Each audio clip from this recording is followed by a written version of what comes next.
প্রিয় ভিউয়ার্স, আসসালামু আলাইকুম। আজ শুক্রবার সকাল সকালে উঠেই রান্না বাড়ার কাজে চলে গেলাম। তো ফ্রিজ থেকে মাছ ভিজিয়ে নিলাম। এর ভিতরে বাচ্চার সুজিটা রান্না করছি। তারপর আমি সকালে একটু চা দিয়ে নাস্তা করি। চা বানালাম। চা খেয়ে তারপরে রান্নার কাজে যাব। তরকারিটা এখন কুটে নেব। এই যে তরকারিটা এখন আমি কুটে রান্না বান্না করতে যাব। তো তরকারিটা কুটতে কুটতে আপনাদের বলি যে ফেনী, নোয়াখালী, কুমিল্লায় অনেক পানির চাপ।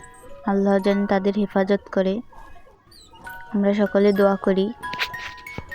অনেক মানুষ না খেয়ে আছে, তাদের ঘরে একটু আলো নেই, খাবার নেই, রান্না করার জায়গা নেই। কয়েকটা এলাকায় পানিতে তলিয়ে গেছে। তো অনেক মানুষ বিপদে আছে।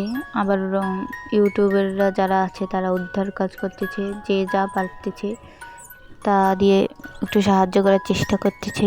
আমরাও যে যা পারি তাই দিয়ে সাহায্য করার চেষ্টা করব। সব কাজ গোছানো থাকলে রান্না করতে সময় লাগে না।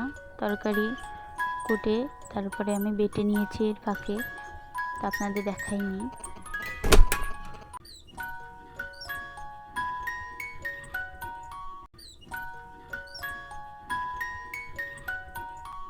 এখানে আমি মাছগুলোকে ধুয়ে নিয়েছি ভালো করে। ইলিশ মাছটাও ধুয়ে নিয়েছি, তরকারিটাও ধুয়ে নিয়েছি। এখন রান্না করার পালা।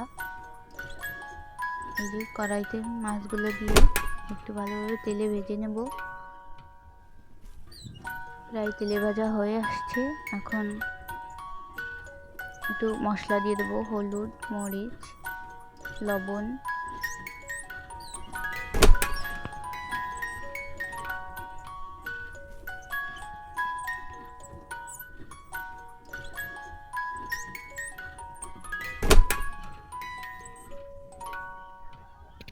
এখন মাছগুলোকে ভালোভাবে ভেজে নিই।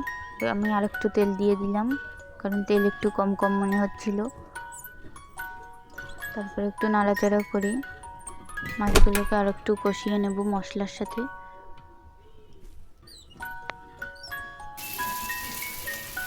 এরপরে বাটা মশলাগুলো দিয়ে দিলাম। পেঁয়াজ, রসুন আর জিরে বাটা একসাথে দিয়ে দিলাম। দিয়ে আর একটু ভালোভাবে কষিয়ে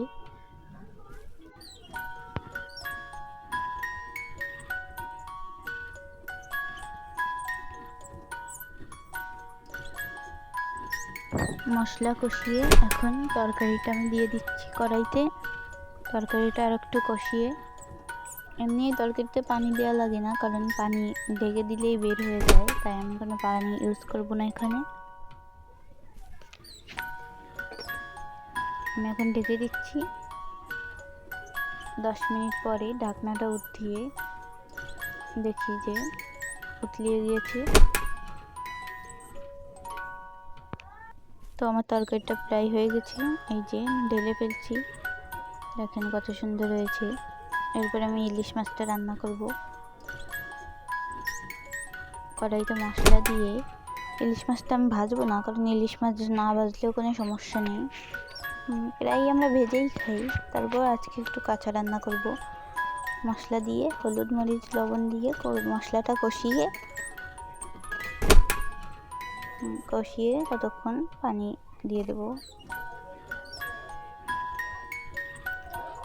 অল্প একটু পানি দিয়ে দেব কষানোর জন্য, কারণ কাঁচা মাছ তো একটু কষিয়ে নিলে ভালো হবে। তারপর পানি দিয়ে একটু নাড়াচাড়া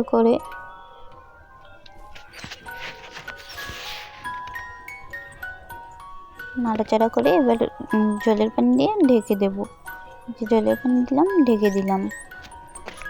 10 মিনিট পরে তারপরে নামিয়ে ফেললাম। ভিডিওটা দেখার জন্য ধন্যবাদ।